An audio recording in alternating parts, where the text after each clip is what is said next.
Yo, what's good? It's your boy B-Dell. We back with another video. If you're new to this channel, hit the subscribe button.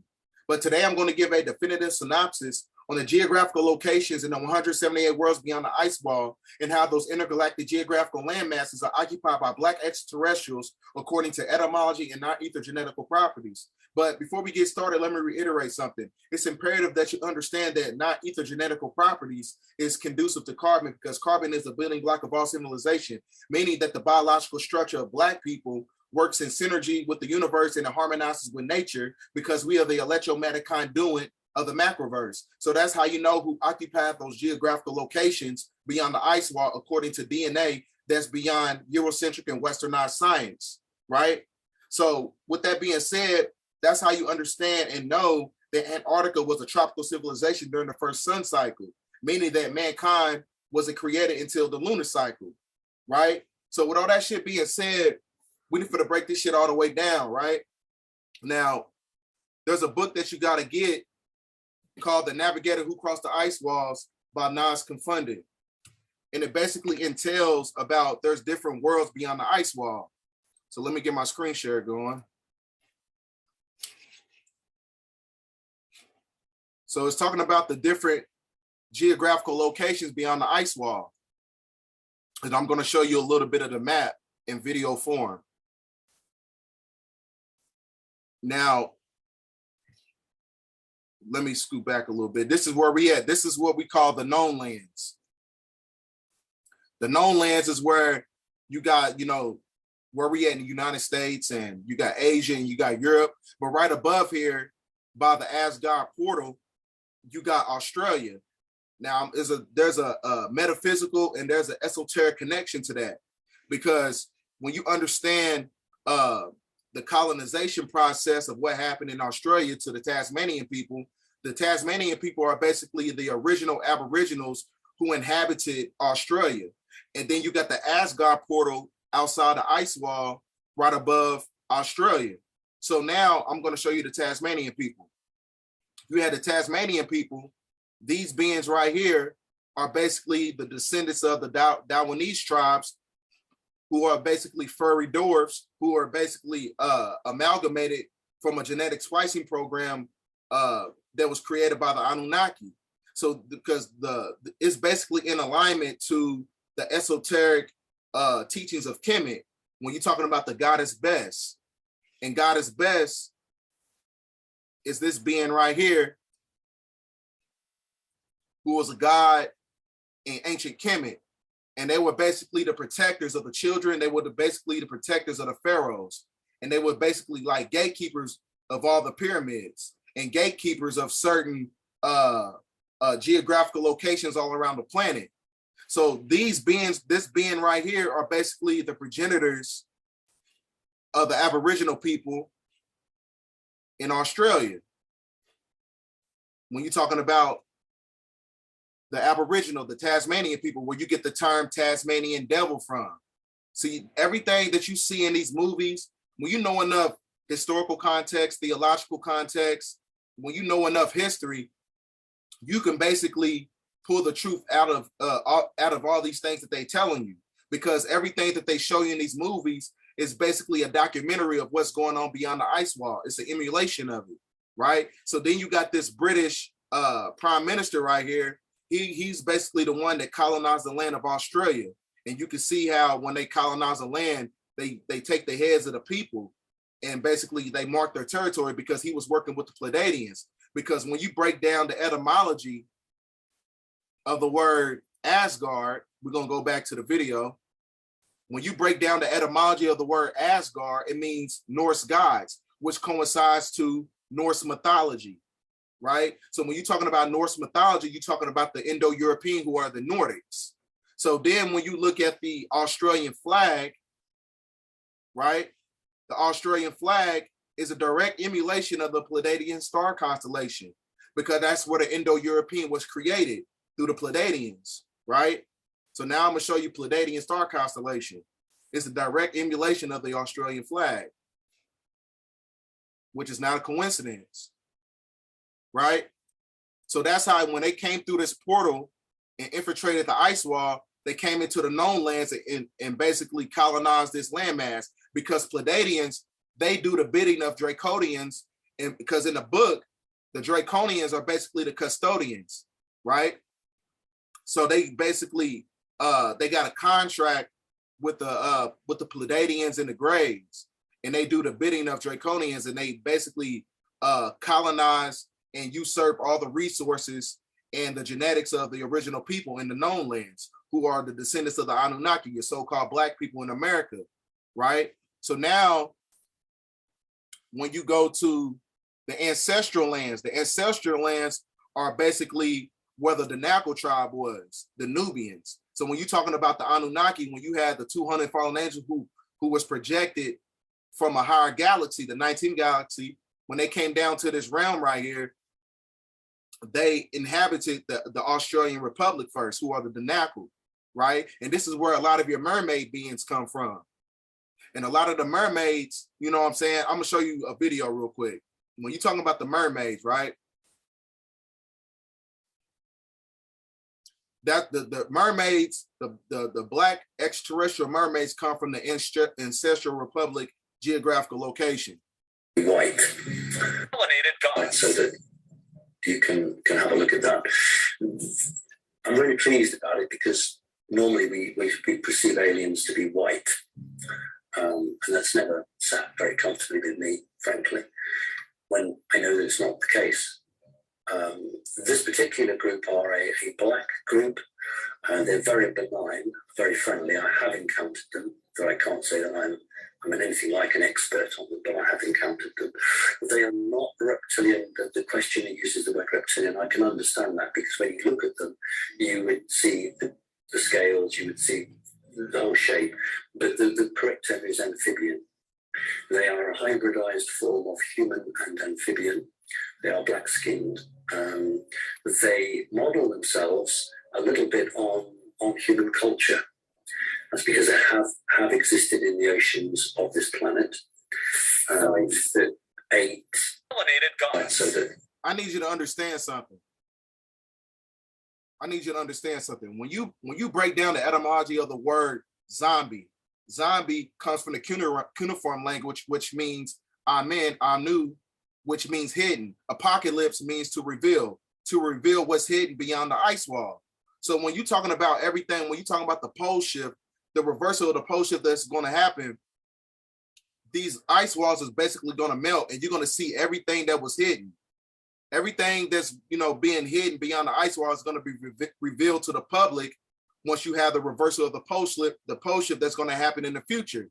So that's why, they're giving you the reality of extraterrestrials. They got to put it in the public domain because, that coincides with universal law. They have to tell you the truth.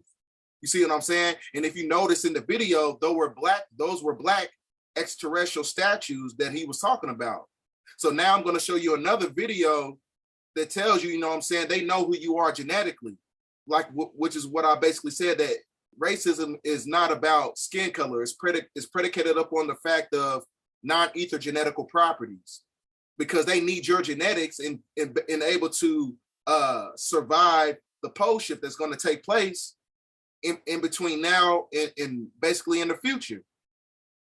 So I'm going to show you this video, another video. Pay close attention. Listen to the words that he was saying, because there's a delineation between man and mankind. Man, the original man, has 9 ether genetics. Mankind has 6 ether and 7 ether genetics, meaning that they don't have the anatomy to infiltrate the higher realms. So you got to look at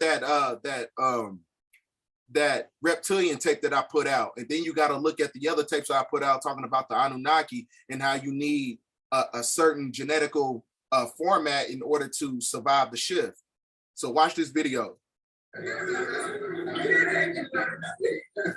stem cell technology that Peter and I are investing in is called SCMD, which takes the egg of a young, fertile woman specimen, takes the egg and takes out the nucleus and puts our DNA in the nucleus.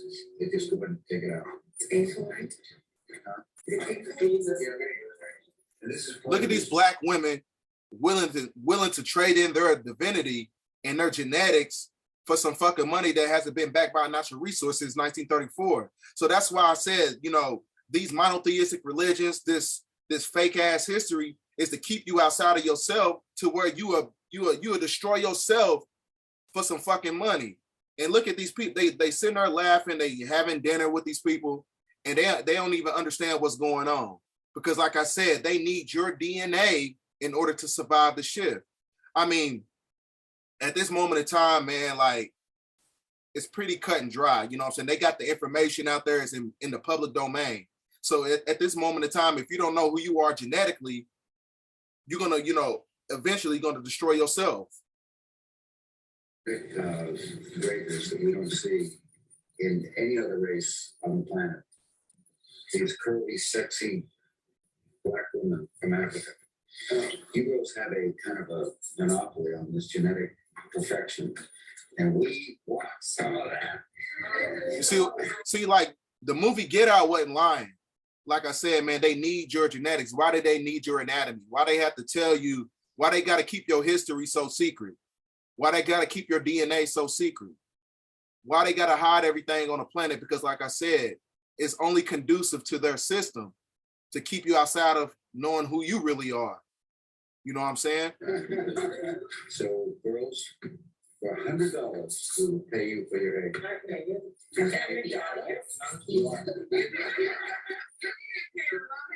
So how much do you want for it? Let's bid. I bid $500. Mind you, these are billionaires willing to give Black women their, you know, buy their stem cells for $100. These women are willing to trade in their divinity for, you know, crumbs, basically. Because you got to understand that the stem cells of the Black woman has prokaryotic cells, meaning that she is able to regenerate because she has immortalized cell lines, right? So when you're talking about the ovate cell inside the Black woman's womb, right? The ovate cell contains a certain amount of stem cells to where the Black woman is already born with her children, right? She's already born with her potential children inside of her womb.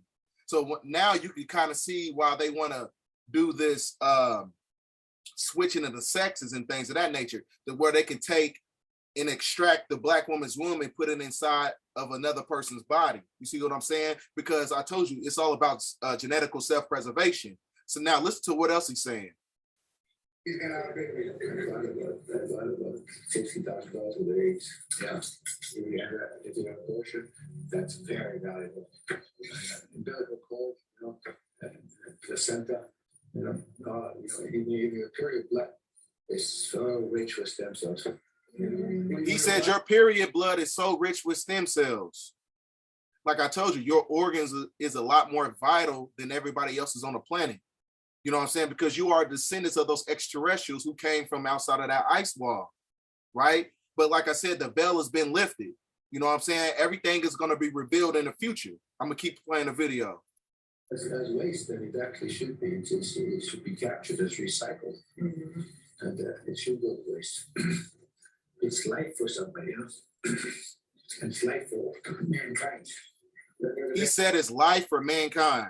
Understand, I told you there's a difference between man and mankind. Even when you look at Revelations, not Revelation, but in the book of Genesis, it talks about man and mankind. Those are two different species. Best days are 60 to 18 years old. Those are the best days. As you get older, your age will be good. Yeah, that's what I'm thinking.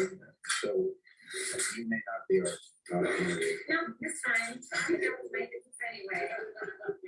Cloning yourself with the idea of making yourself immortal, I think, is science fiction, and I think it's unethical.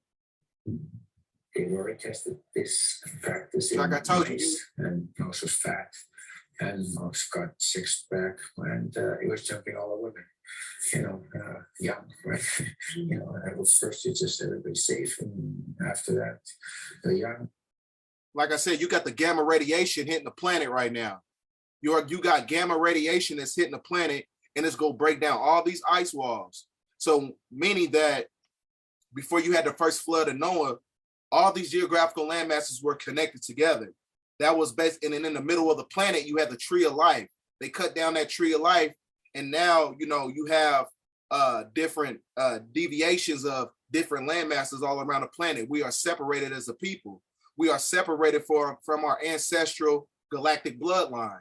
So now when you're in the known lands, you are basically being colonized by custodians, draconians, Pleiadians, and Greys who are taking your genetics for genetical self-preservation. Now I need you to understand something about the custodians. In the book, the custodians, they only take upon the anatomy of basically mankind, because mankind, they need the anatomy of mankind to infiltrate certain domes. That's why they're able to go inside different domes all around the 178 worlds, all around the outside the ice wall. So in order to infiltrate the firmament, that's because you need a certain spiritual energy, because draconians, custodians, they don't have no type of spiritual emotions. In order to infiltrate certain dimensions, you need that emotional intelligence. You need the frequency of love. So they don't have that. So that's why they take upon the anatomy of mankind, the ones who have 6 ether genetical properties, because a draconian, a custodian, they cannot take upon the anatomy of a so-called black person, because we have too much carbon all throughout our anatomy, and we have neuromelanin. So they need, that's why you talking about I forgot her name, but you got to look at that draconian tape that I put out talking about the reptilians. They cannot take up on the 4th and 5th dimensional frequencies, because the gamma radiation is going to expose everything on the planet. This is why this is the Aquarian age. So this is the rest of some of the lands right here.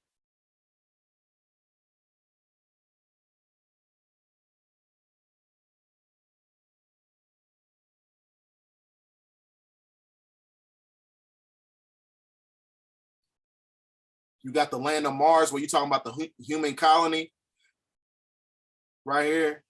You got the human colony, right? So this is, like I said, shout out to Dr. Phil Valentine. He said that Mars is basically beyond the ice wall, right? So since Mars is beyond the ice wall, you can see why all these billionaires and these millionaires, they all want to go to the human colony that's beyond the ice wall, which is Mars. But like I said, you got to get the Tartarian book as well, because it also entails that there's different forms of they use cyborgs and things of that nature. They use the land of Mars to create these synthetic beings with cybernetics and things of that nature, merging human with machine. This is what they do this in this geographical location in the land of Mars.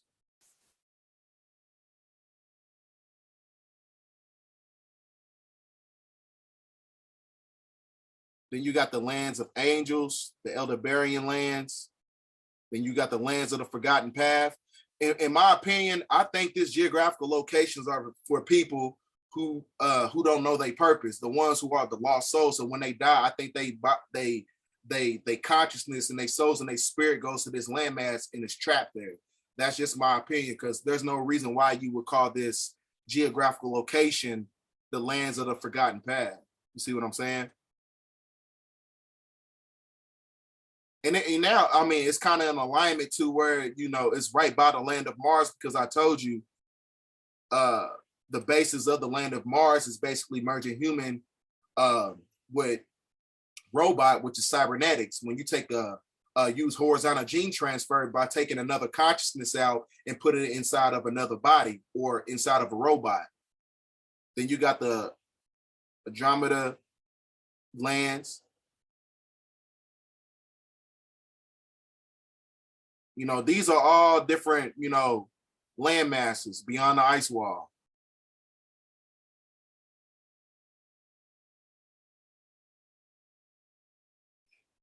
So you got that one right there, and there's another video right here.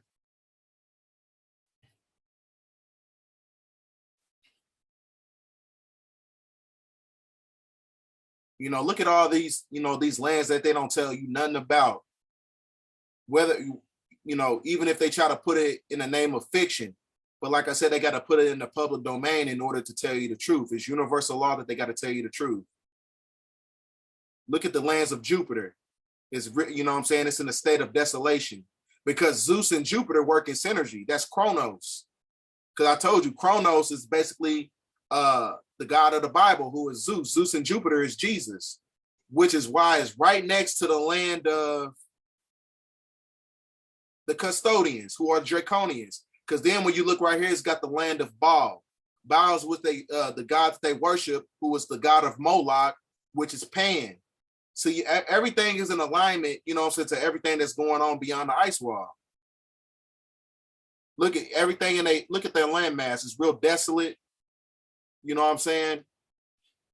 And then you got the celestial lands.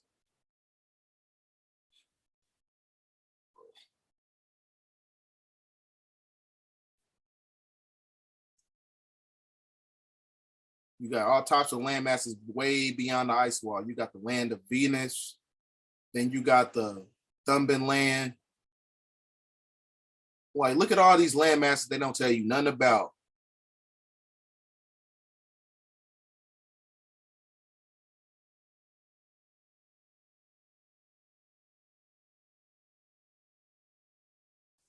So now I'm going to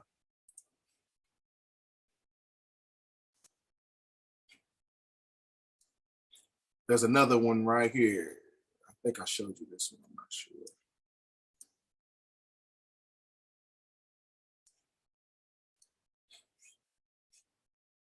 You know what I'm saying? The land of the custodians is in a state of desolation. You look at it. Then you got the Saint German lands, right? Which was Greeks. When you're talking about the Greeks are the Germans are basically the descendants of the Greeks when they created religion or monotheistic religion through Ptolemy. And then when the Romans got it, they got it and created religion at 325 AD at the Council of Nicaea. You see what I'm saying? Because these land masses is conducive to the history of a certain people who colonized the lands of the original people.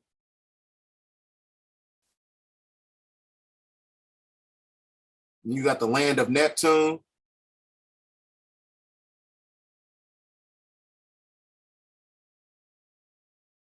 Now, where is it at? Then you can look. The second Earth, the land of clones, right? This is basically a clone of everything what's going on. So how you know that this landmass might not be an emulation of everything that's going on right now? Because you got certain, what if you have your consciousness is being projected from this different geographical locations to America or to Europe or to Germany or to Australia? You know what I'm saying? That's just a theory. I don't know. It said the second lands of clones. So when you now you can kind of understand, like, when these celebrities or these politicians, when they die, do they go there? Do their consciousness get extracted and they get put back on that geographical landmass? Who knows?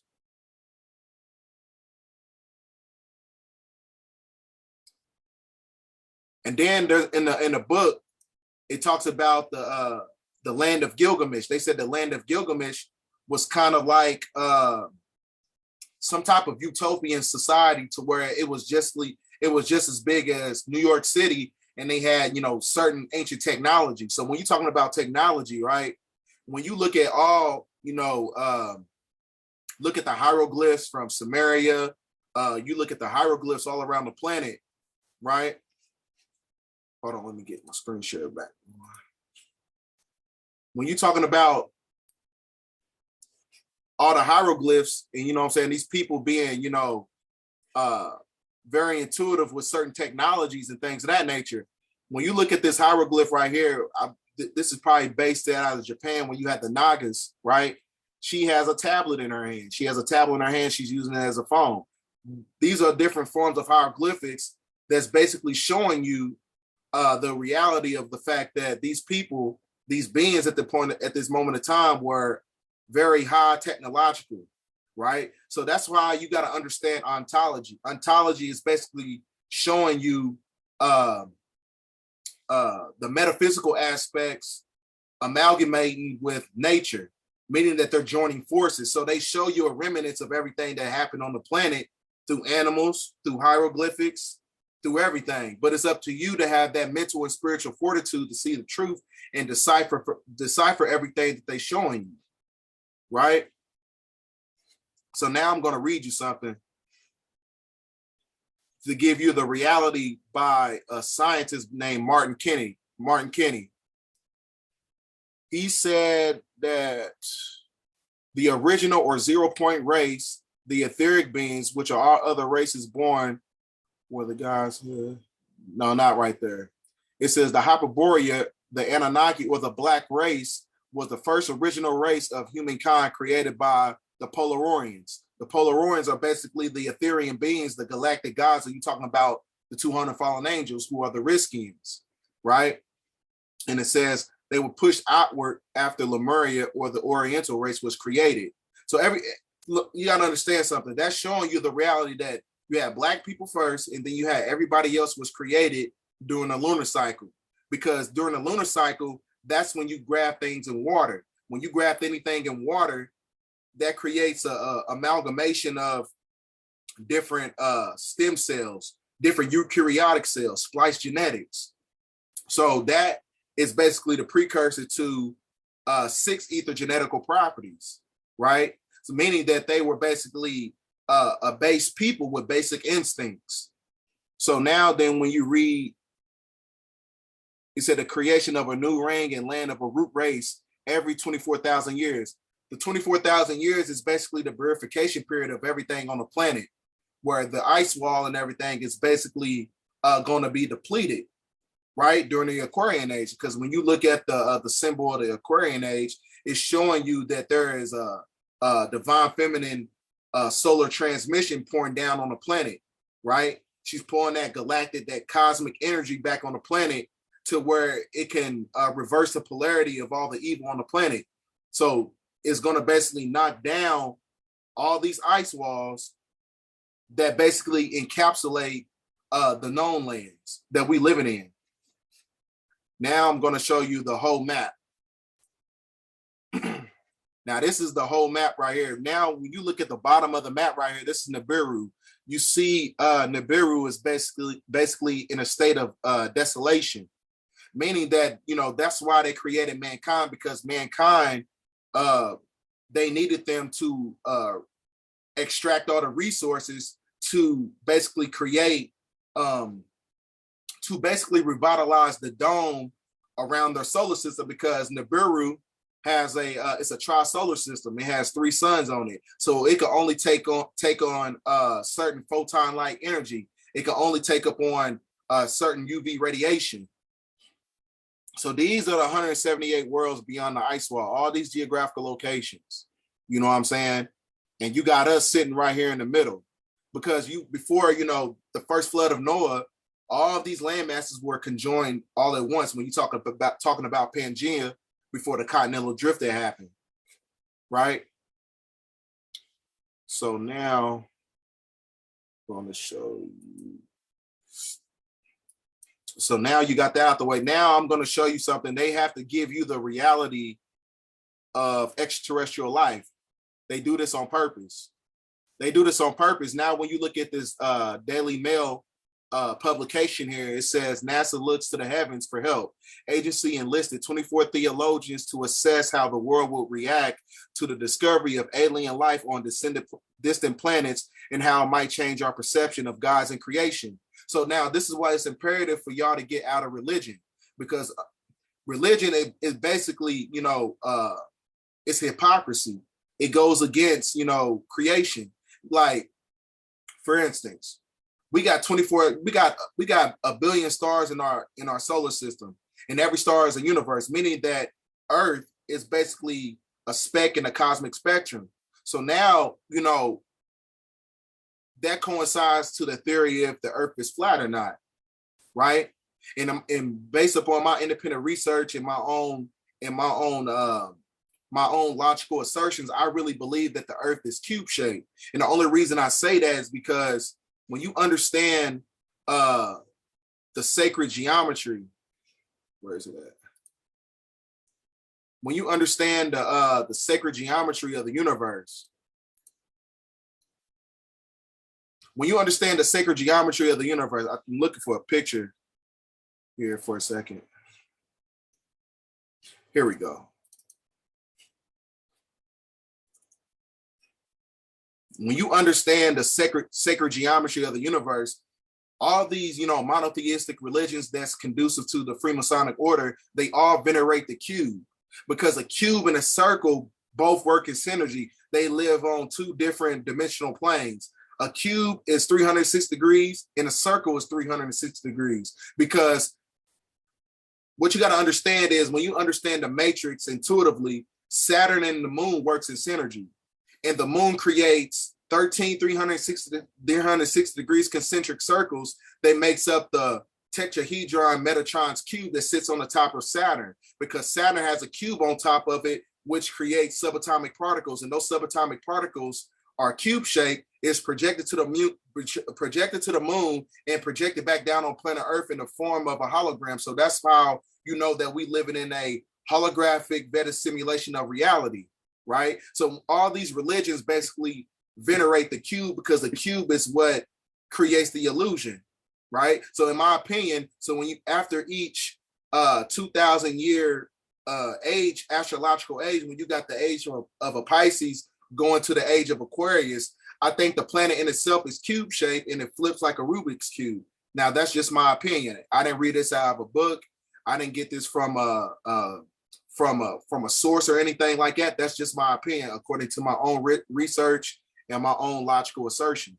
Because when you understand sacred geometry, certain sigils and shapes only beget other sigils and shapes, meaning that it's a microcosm of the macrocosm. It's an emulation of something that is basically greater than.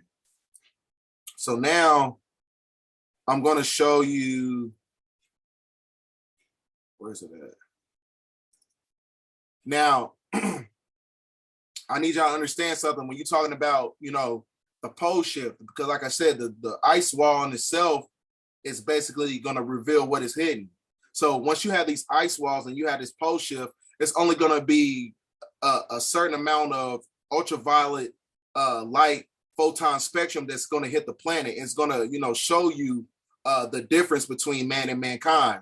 So this is Yakub, who was the grafter of all the races on the planet. When you talk about the Asian, Caucasian, and East Indian, who are basically genetically extracted out of the original people on the planet.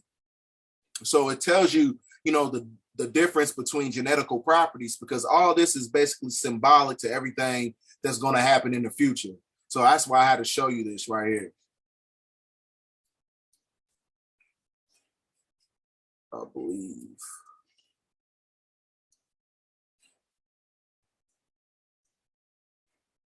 So now when you're talking about, this is a meeting with the United Nations. They give you the reality. Somebody in the meeting said, I don't know who said it verbatim, but it says, tell them we are studying ice and they aren't allowed to see us study ice. They'll believe it. So they showing you this is a meeting. This is a setting at the United Nations. They showing you everything, it's basically encapsulated around the ice wall. And now when you look at it from a theological perspective, it tells you about the firmament, to why you can't see beyond the ice wall. For those who read the Bible who are not able to comprehend the Bible, it talks about the firmament. It says, hast thou him spread out the sky, which is strong and as molten looking glass. That's in Job 37:18.